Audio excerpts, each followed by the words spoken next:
Hello, everybody, and welcome. My name is James. I'm the candidate coach. Thanks very much for joining me today for our workshop, How to Give Great Answers to Interview Questions. If you joined us in our previous workshop, we talked about how you can prepare well and how you can stand out when you're in the interview room. But we didn't go into how to actually give great answers to interview questions because, as you'll learn throughout the workshop today, there's a fair amount of preparation that's required in understanding how to give a great answer to an interview question.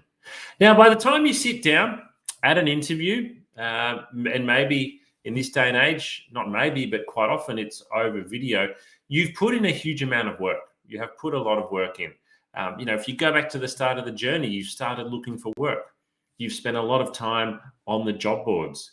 You've hopefully been tailoring each resume and each cover letter that you've been sending in. And you've likely done that a large number of times. You've probably had a number of phone interviews. You might have had to complete some assessments. You've then been invited in for the interview. You've got ready for the interview. And now you are sitting down at interview and you are preparing to be asked some interview questions. Now, a lot of the time up until this particular point, you've done a lot of work. You've spent hours on that resume, maybe days, maybe your resume has evolved over the years. You spent a lot of time working on it. Likewise with your cover letter. Likewise with all those other things you've prepared before the interview, like your clothing and where you're going to park and, reminding yourself that you need to smile and have a firm handshake. So when it comes, though, to actually opening your mouth and starting to speak, a lot of candidates kind of don't know how to give great answers, or they've done so much preparation that they've either forgotten to prepare great answers, or you just simply don't know how to. You just simply don't know how to give great answers. Now, it's very likely you've been in a job interview before, but also you might be preparing to go for roles for the very first time.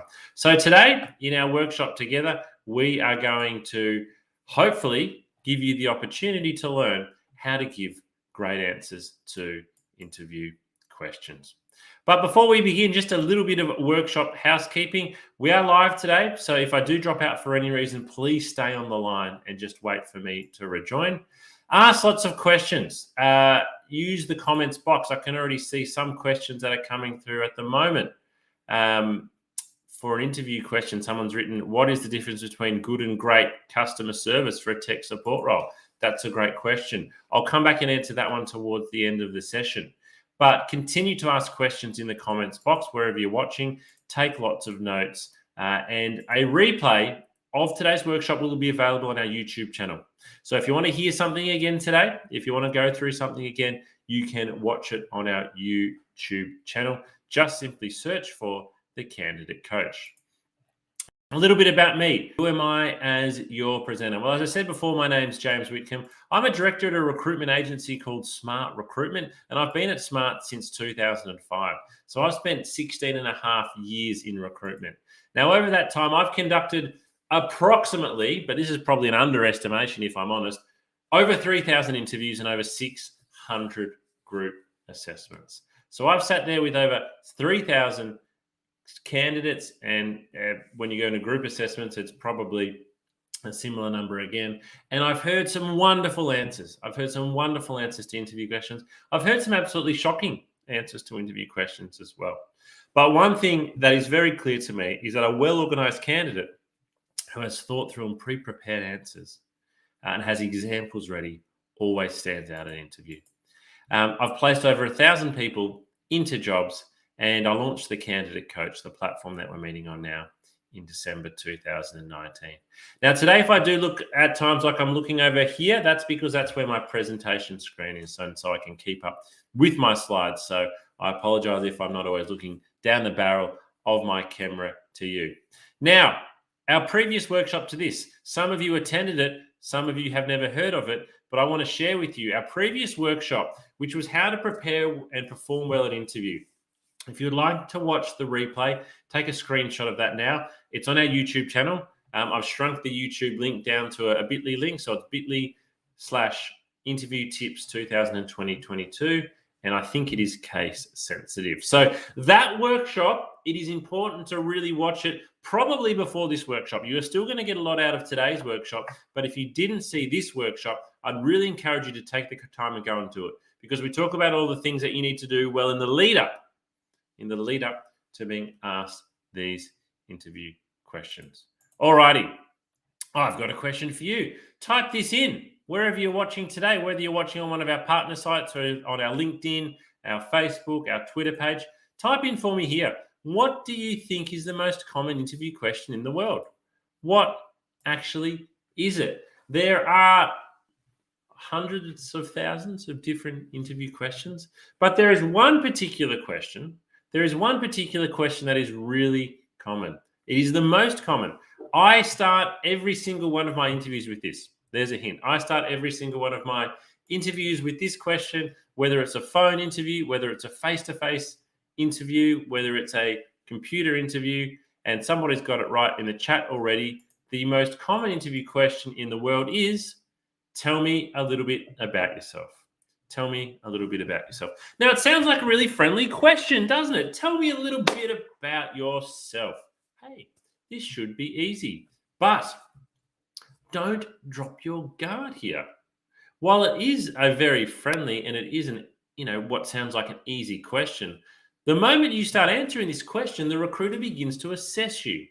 The recruiter begins to assess you and says, okay, I'm hearing this person speak for the first time. I'm hearing them communicate with me for the first time. They're getting a sense of your tone, of your voice, of your mood, of your attitude, of your enthusiasm. They're getting a sense of your level of preparedness for this situation as well. So, as I said, when I phone someone, I say, hey, thanks for applying for the job. Have you got 10 minutes for a chat? They normally say yes. I say, well, just to begin, tell me a little bit about yourself. And so if we can give a really good answer to this question, we are creating a great first impression. And if we create a great first impression, if we're up here, it is much easier to stay up here as the interview progresses.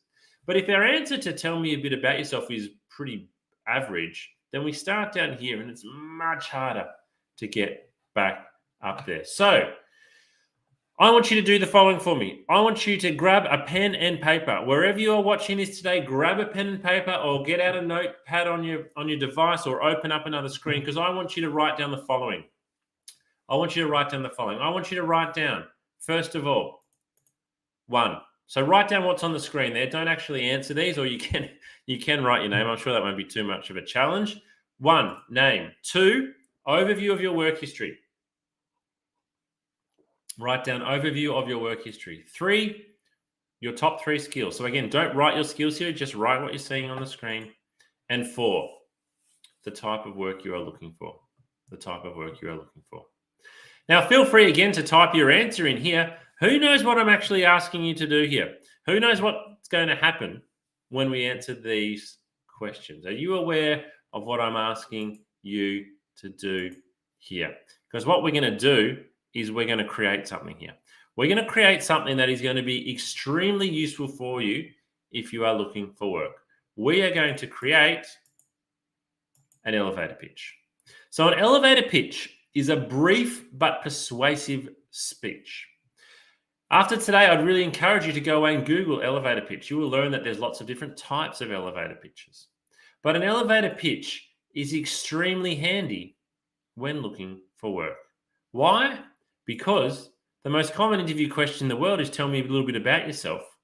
A great answer to this question is your elevator pitch. So let's walk through it. So again, we've got to go with our name. So that's straightforward. You should all know your name. We're going to talk about an overview of our work history. Now, it's important to remember here that we don't want our elevator pitch to be too long.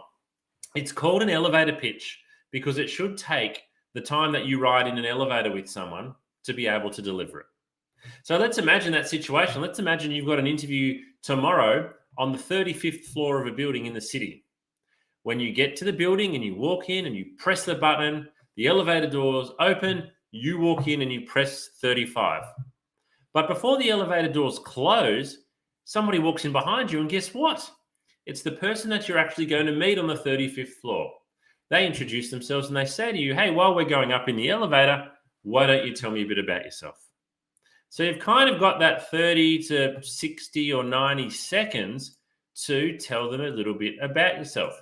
But what you're actually really wanting to do here is to impress them. So you want to tell them a bit about yourself and you also want to impress them. So with the overview of our work history, it's got to be an overview. It's like 1 or 2 sentences. And your overview of your work history might highlight factors depending on what job you're going for. We then have our top 3 skills. Now, this is really important. With your top 3 skills, you need to choose tangible skills. You need to choose hard skills here. What tends to happen is a lot of people say, oh, I'm a hard worker, I'm a team player, and I'm a good communicator. Now, that all sounds lovely. That all sounds well and good. And maybe you are those 3 things. But guess what? Anybody can say that. And guess what? I really can't measure them. And guess what? They kind of don't mean a lot. So with your top 3 skills, at least 2 of them, I want to be hard skills. I want them to be technical skills. What do I mean by that? Well, let's say, for example, if you're going for an accounting job, I would list one of your skills as being up to date with the latest MYOB accounting software. That is a very specific technical skill to your job. If you are going for a sales role, you might say one of my sales skills is I'd never miss a target, and last year I exceeded my target by 20%. So list something that's a skill or an achievement, but put some tangibility around it. One of those things can be a soft skill, like being a good listener, being a good public speaker, but 2 of them need to be hard skills. And what type of work are you looking for? So here we can be quite specific, can't we? We can say, well, at the moment, I'm looking for an assistant accounting role with a Big 4 bank. Be quite specific here. So take a screenshot of that because we're about to move on. And I'm going to show you one that I've prepared earlier. So this would be my elevator pitch. So how would I answer the questions? Hi, my name's James Whitcomb. For 15 years, I've worked in recruitment, beginning as a recruitment consultant before progressing on to management and then on to being a director, my current position. My top skills would include interviewing candidates in a way that uncovers their true motivation, public speaking and presenting, as well as coaching and training candidates to ensure they are giving themselves the best chance of landing a job. I'm currently looking for a new role where I can focus more of my time on training and assisting candidates as opposed to being a recruiter. So that would be my elevator pitch if I was looking for work. Now, hopefully, what you've noticed there is that you feel like you might know quite a lot about me. You know, I went through that in about 45 seconds, but I've told you quite a bit about my background, my skills, and what I'm looking for.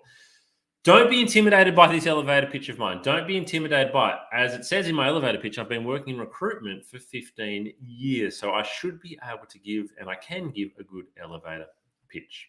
So my job for you is I want you to go away and create your elevator pitch. I've given you the outline. Go away and create your elevator pitch. I then want you to rewrite it several times until it's perfect. So write down your skills and expand on them. Write down the overview of your work history. And then maybe rewrite it a couple of times so you've got to a point where you're like, this is really good. I'm really, really happy with this. I actually don't think my elevator pitch can get any better than this. And then I want you to print it out. I want you to stick a copy on your fridge at home. I want you to have a copy on the kitchen bench. I want you to have a copy in your handbag. I want you to have saved a copy in your phone. The reason being is if a recruiter calls you and says, hey, I'm calling about the job, tell me a bit about yourself, you're going to go, oh, and you think, that's my elevator pitch. What is it? But if it's just in front of you on the table or it's on the fridge or you can look at it on your phone, it will come back to you. Your brain freeze will hopefully not be too debilitating. And finally, we want to use it. We are creating an elevator pitch here because we want to use it. Now, importantly, you might be going at the moment for 2 different types of jobs. You might be saying, hey, I'm looking for retail work, but I'm also really happy to work in office administration. Now, a bit like your resume and your cover letter, your elevator pitch should be a little bit different. Should be a little bit different for, well, not a little bit different, but quite different for each job. Because if you're going for a customer service role, you want to talk about your skills for customer service, not your administration skills, and vice versa. Alrighty, so let's get stuck into some more content. So how to stand out at interview. There's one rule, and if you were in my workshop yesterday, you would have learnt this. There is one rule. Preparation is key. Preparation is key, particularly when it comes to giving really great answers. You can't give a great answer if you haven't practiced it before, or if you don't know how to create a great answer.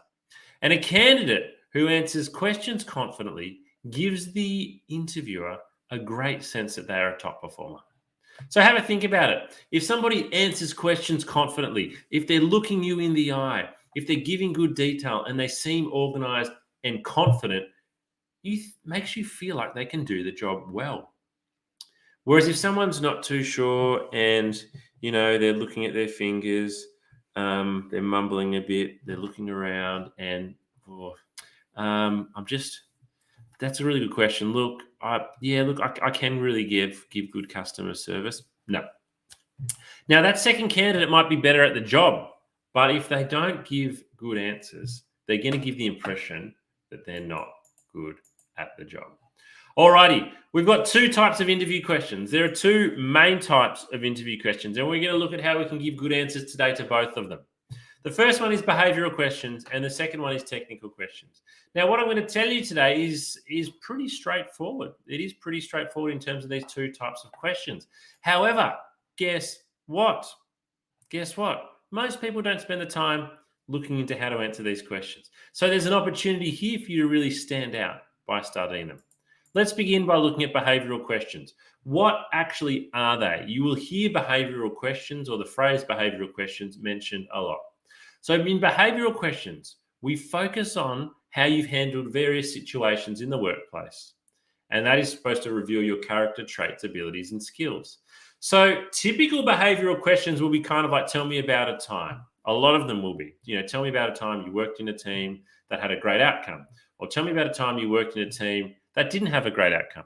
Tell me about a time you gave great customer service. Tell me about a time you had to deal with a really difficult customer. You'll get a lot of those types of questions. They're very typical behavioral questions. And so what we're looking to hear in those questions is we want to hear, how did you handle that situation? And what does that reveal about your character and your suitability for the job? All right, so how do we answer behavioral questions? Well, we use what is called the STAR technique. And so I'm going to be referencing an article from the Indeed website, and you can find the link on the bottom of the screen there, on how we can apply the STAR technique. Now, if you're using the STAR technique for the first time, the great thing is it's quite simple. We're going to go through it now. It might not necessarily sound simple the first time you go through it, but it is just 4 letters that you need to remember in that order to frame a really good answer to a behavioral question. So, the STAR technique, what does it stand for? S stands for situation. This is where we describe the situation and what took place. T is the task, where we're going to explain what the task was and what the goal was. A is the action. So this is actually, what did you do? What were the steps that you took? And R is the result. So it's going to be the conclusion. It's going to be the outcome. So we're going to go through this process, and we repeat this process for each behavioral question. We repeat this process for each behavioral question that we go through. Okay, let's look at it in a little bit more detail. So S, we start off with situation. We want to set the scene here for the story. So one really good way of imagining answering these questions is actually to think of it like a story. There's a lot of information out there now, particularly in business, around the power of storytelling. So think of your answers as being a story. And when you tell a story, you give details. So we give details by starting off by setting the scene and giving the context and the background of the situation. If you're asked about teamwork, your response should include the project details, who you were collaborating with, when you undertook the project, your location, at the time. So one of the key things here is we are asking for a lot of detail. We want to know who, what, why, when. Where did it happen? So what was the location? What was the year? What was the time? Who else was involved? What were the details? We need to go into details here. The biggest mistake that candidates make when answering interview questions is they do not provide enough details. They do not provide enough details. Now, there's a number of reasons why you might not provide enough details. First of all, you might be nervous. You tend to speak quickly, you get asked a question, you try to answer it as quickly as you can. The second reason is we think, oh, look, they've asked that question, but they don't want to know the long answers. They don't want to know the details. Where the opposite is true. We want to know details. It is in your best interest to give us details to these questions. It helps us to understand the circumstance, and it will hopefully help to show exactly what you've done. So set the scene, go into detail. That's our S. All right, let's look at our T. T is standing for task.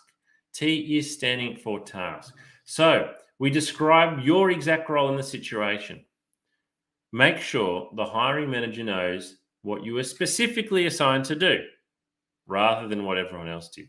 So this is really important again, because a lot of the time a behavioral-based question will ask you about a time you worked in a team. So the question might be, tell me about a time when you worked in a team that didn't achieve the outcome you were hoping for. Let me ask you straight away, if I ask you that question now, could you answer it? Because if not, you probably need to go away and work out what your answer is going to be. And then you need to describe your exact role. So, yep, we were a team of 5. My role was this. So we want to know within the team, what was the team's goal, but also what were your individual responsibilities? What were you tasked with doing? And then A stands for action. And as it says here, this is probably the most important part of the story. So S and T, we're setting the scene. What's the situation? What's the task? A is actually, what did you do? So here you explain how you handled the situation or conquered the problem. Say whether you did it alone or together as a team.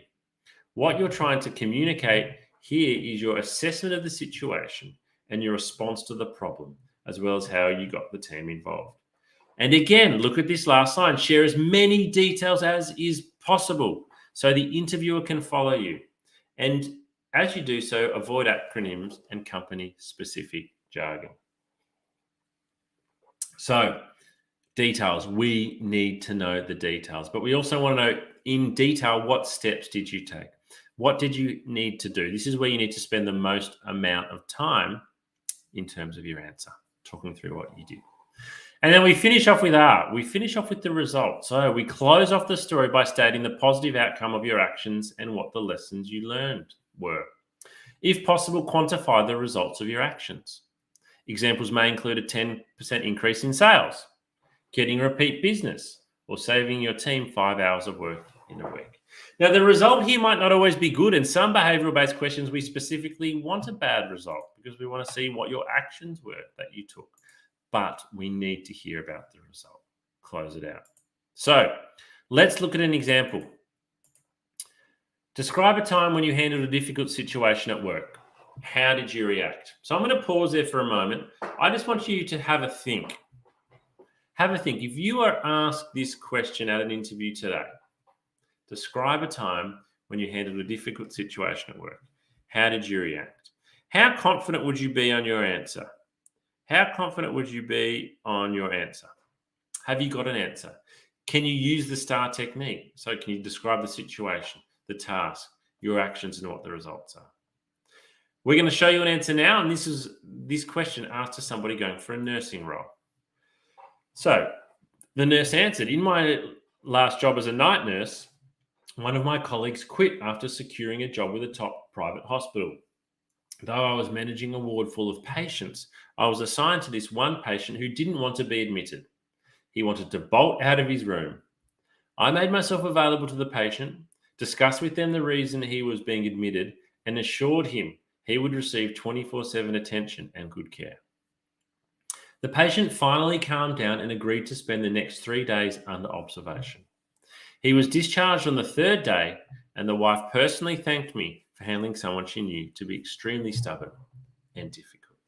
So this is a wonderful answer. Let's look a bit more closely then when we break it down. In the red here, we've got the S. So we describe the situation. The situation was that in my last job as a night nurse, one of my colleagues quit after securing a job with a top private hospital. We then go on to T. What is the task? I was assigned this one patient who didn't want to be admitted. So this person has been very clear with us on what their task was.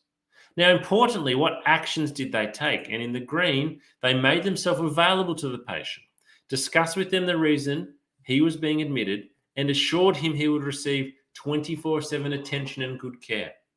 So that is the action. And then we finish off with the results in the purple. The result is that the patient was discharged on the third day, and his wife personally thanked me for handling someone she knew to be extremely stubborn and difficult. So that's a really good way of applying the STAR technique to behavioral-based interview questions. So what I would really encourage you to do is to go away and to Google behavioral-based interview questions, or to find them on your candidate coaching platform. Some behavioral-based questions will be specific to each industry, but something like the one we just said there, describe a time when you've handled a difficult situation at work, that could apply to any job. That could apply to any job. So if you have practiced your answer before and you've got your example and your situation in your mind, you are going to be able to tell that story far better the second and third time around. If you practice it at home, when you deliver it at an interview, I guarantee you'll give that answer in a better way than if you are coming up with it on the spot for the first time.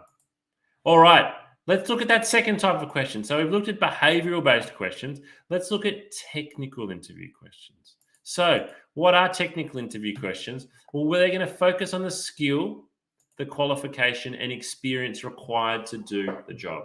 So we're not looking at behaviors here. We're looking at skill. We're looking at qualification. It's going to be very technical, and these questions will be very specific to the job. So somebody's asked a question, do interviewers like being told in story form? The answers so far seem to be like that. Yes. Your answer to behavioral-based question is telling a story. It is telling a story, and that's why I encourage you to go into detail. All right, back to technical interview questions. So what's an example? Well, an example of a technical interview question could be, tell me about the accounting software packages you are most familiar with. So that would obviously be for an accounting job. That's a technical question. Or if you're going for a sales role, you might be asked, which sales methodology do you find is most effective? So how do we answer these questions? Well, first of all, this is really important. You actually need to focus on answering the question. With technical questions, you have a fairly narrow band to answer the question. With behavioral-based questions, you can choose the example. You can choose the situation that you want to describe. With technical interview questions, it's quite specific. If it's tell me about accounting software that you're proficient in, you've just got to focus on answering that question. Don't waft off here. Number 2, provide details. Hopefully I'm getting this through to you today that you need to go into details.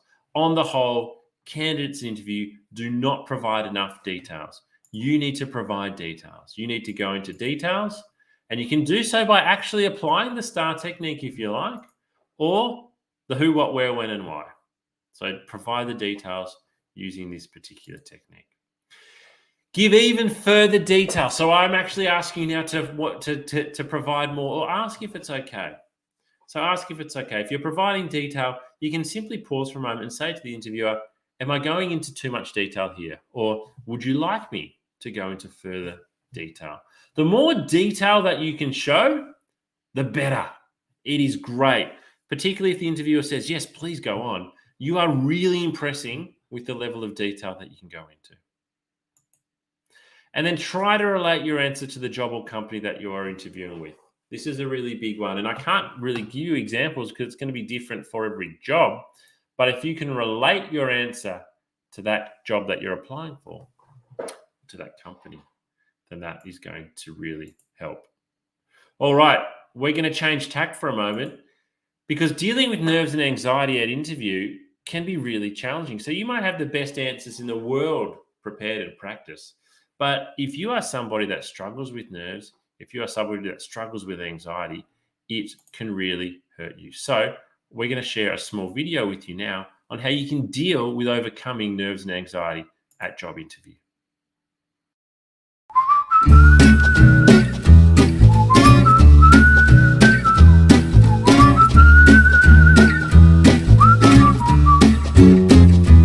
Thanks for joining us at The Candidate Coach, Dr. Barker.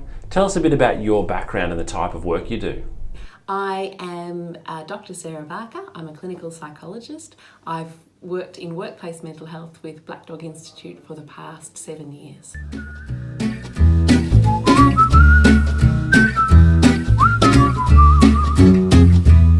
Dr. Barker, why is it common to feel nerves when going for a job interview?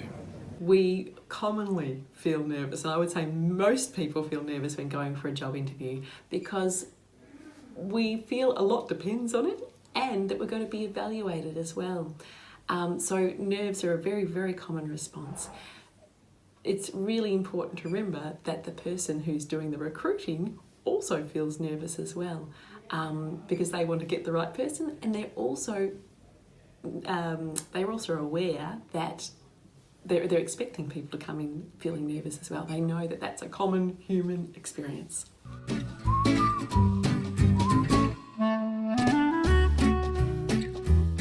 What can we do before the interview to help best prepare so that we're not overcome by feelings of nerves and anxiety? To best prepare ourselves to avoid some of those feelings of anxiety and nerves before an interview, firstly is to accept, I think, that they're going to be there. And actually, a few nerves are actually helpful. They help us give our best performance, give our best answers, think the best on the spot. So accepting that there's going to be a level of nerves is okay. But I think also probably an hour beforehand or the morning before the interview, really practicing some breathing strategies, whichever is your favourite breathing strategy, to calm those nerves down, calm the system down, calm the breath down, and allow your body to relax as much as it can into the interview. I also think preparing answers and having a practice in front of the mirror of some likely answers that are going to be, or likely responses to questions that are going to be asked, can be very, very reassuring, because often the questions we predict are there. And even on the internet, there are usually lots of questions for any job that are typical questions that you can then prepare a brief response reflecting on your experience beforehand. So it's not such a test in the moment then, because you've got some preparation behind you. The other thing I think too is reminding yourself, I've got this far and this is a good thing. And, they're interested in getting to know me. I'm also interested in getting to know them, and concentrate on the relationship too and enjoy the relationship as much as you can. They're usually going to try and put you at ease so that they can see how you respond as well.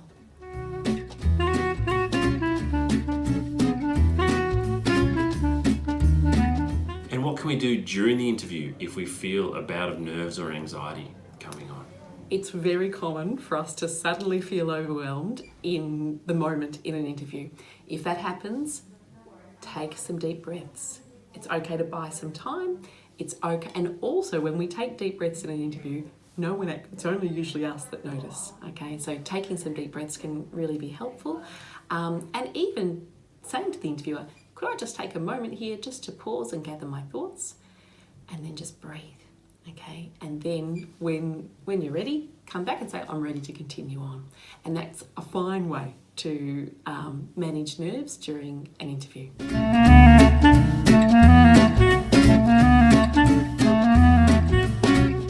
One tip that I think is a really useful one is to have a practice of your responses to the likely questions in front of the mirror. Something you might notice is that the questions you're feeling more confident about, you'll smile more, you'll be more relaxed, you'll, strut your stuff a little bit as you respond. You'll notice too, the questions you feel less confident about, you might stop smiling or your face might change.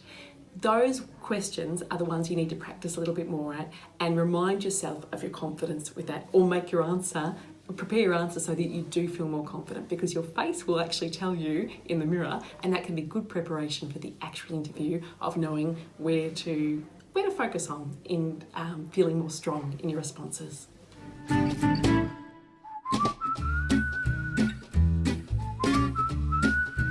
In summary, nerves and anxiety for interviews can be partially managed and avoided by preparing beforehand, using our breathing exercises and techniques to reduce stress so we're going in feeling calmer, and also during the interview by practicing those same skills. Often when we're nervous, we stop breathing or we breathe very shallowly. So if we start noticing ourselves doing that, really being conscious of our breath and paying attention to it and allowing that to carry us through.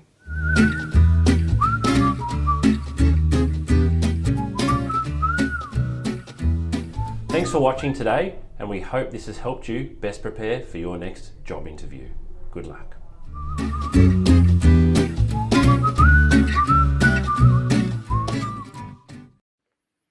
Alrighty, some great tips there on how to prepare to not have your nerves and anxiety overcome. So, what have we learned so far today? Well, hopefully, preparation is key in your mind.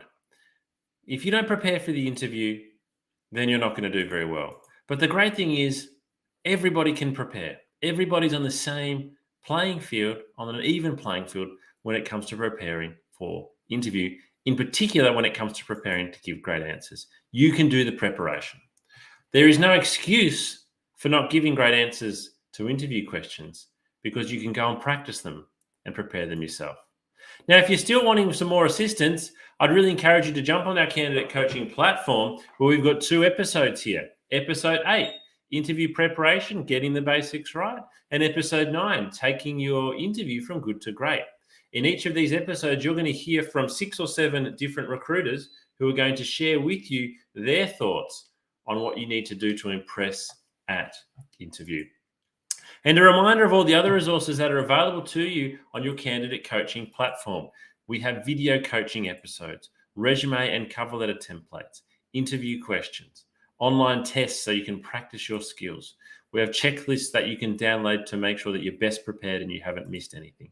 We have articles for you to read. We have specific advice for executive job seekers. We have mental health support, more information on our future live workshops, and all of this is available to you for free.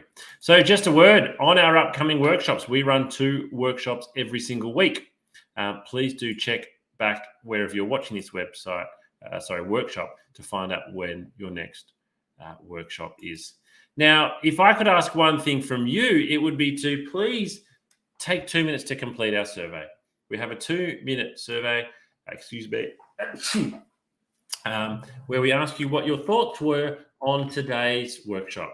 We would like to know what benefit you got out of it. And importantly, in that survey, which is only 5 or 6 questions, we actually ask you, what else would you like us to provide workshops on? So please do take 2 minutes before you log off today. Write that link in surveymonkey.com/r/candidate coach and complete the survey. Also really encourage you to follow our LinkedIn page to keep up to date with all of our events. Feel free to reach out to me directly on LinkedIn and connect as well.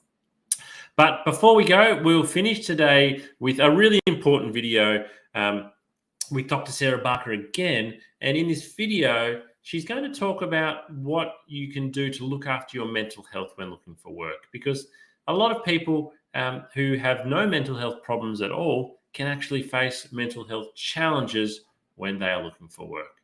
So thank you very much for joining me today. I hope to see you in our next workshop. This workshop will conclude after this video.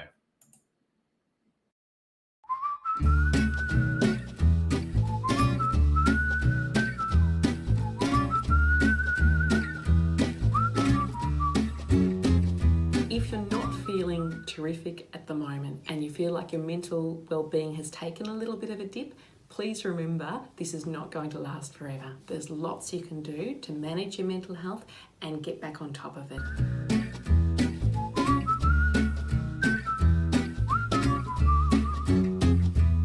I am Dr. Sarah Barker. I'm a clinical psychologist. I've worked in workplace mental health with Black Dog Institute for the past 7 years.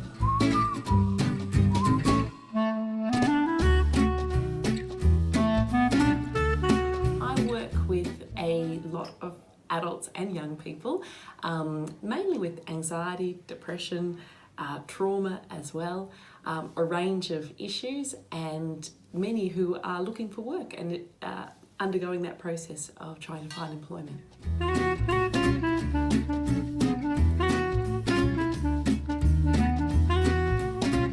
Looking for work causes mental strain because our identity is tied up with our work. Work gives us meaning, it gives us purpose, it gives us company and connection. So it's stressful for lots of reasons looking for work, and it can take a toll on our mental health.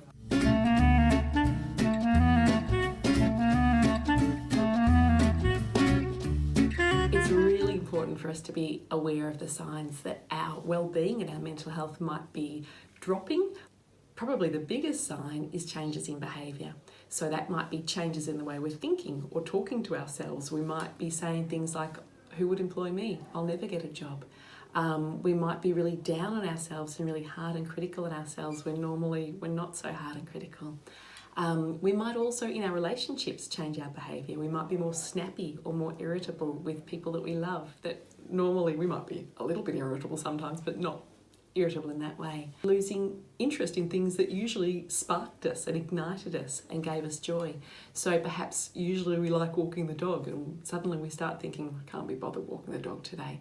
That sort of thing, those changes in behaviour are really significant because they tell us that something's different, and if we're noticing, I suppose, more than one of those and it's affecting the way we feel, and this is over a period of say 2 weeks or longer, then it's a really good idea to have a chat to a GP that you trust, and find out what might be going on, have a discussion and see if there's any physical reasons for that, or if perhaps your mental health and wellbeing might be able to do with a little bit of extra support, and then the GP can refer you on to see a psychologist, a counsellor, whoever is most appropriate for you.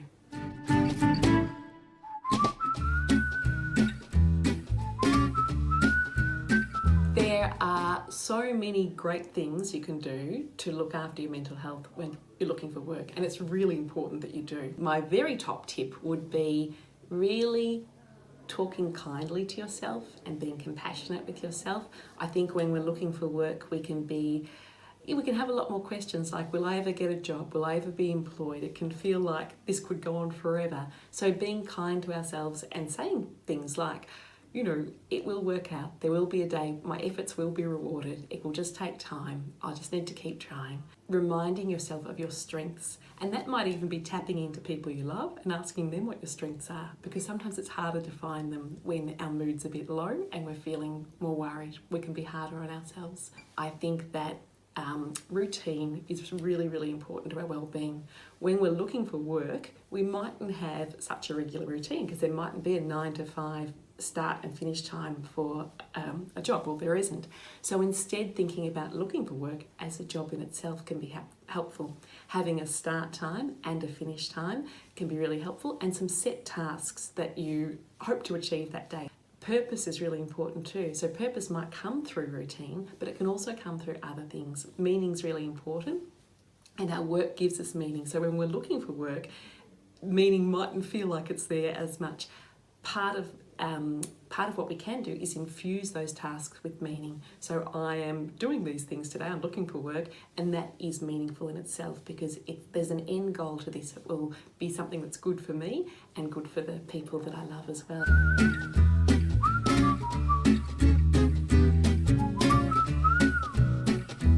Some excellent resources for looking after wellbeing when looking for work are the Headgear app. The Headgear app is free, it's evidence-based, it's developed by Black Dog Institute, and it is fun to use. It uses mindfulness, so a technique to really help us relax and reduce physiological arousal, which can often occur when we're feeling anxious. It's got a 30-day challenge, which is just short, bite-sized little challenges to extend your well-being and grow your well-being, and that can be really extra important when we're looking for work. There are also some really terrific resources available through the Black Dog Institute. One of them is a beautiful self-care plan that encourages you to think about your top coping tips, the things that personally work best for you, that are positive coping strategies. Another really good resource is through Beyond Blue, and they've got some excellent resources to look after mental health while looking for work, and also when people are recently out of work as well.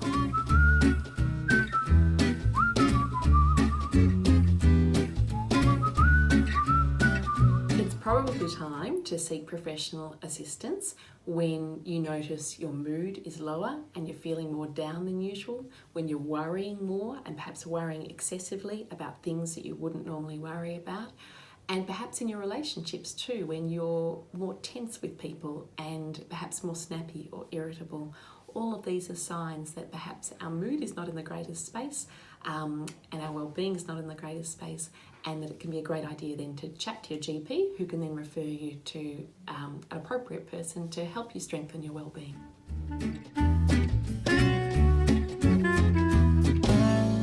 It's very common for people to have a dip, but please know that that's not going to last forever, and that there's lots you can do through looking after yourself, but also through getting access to professional support that can really give you a boost again and get you back feeling good as you're looking for work.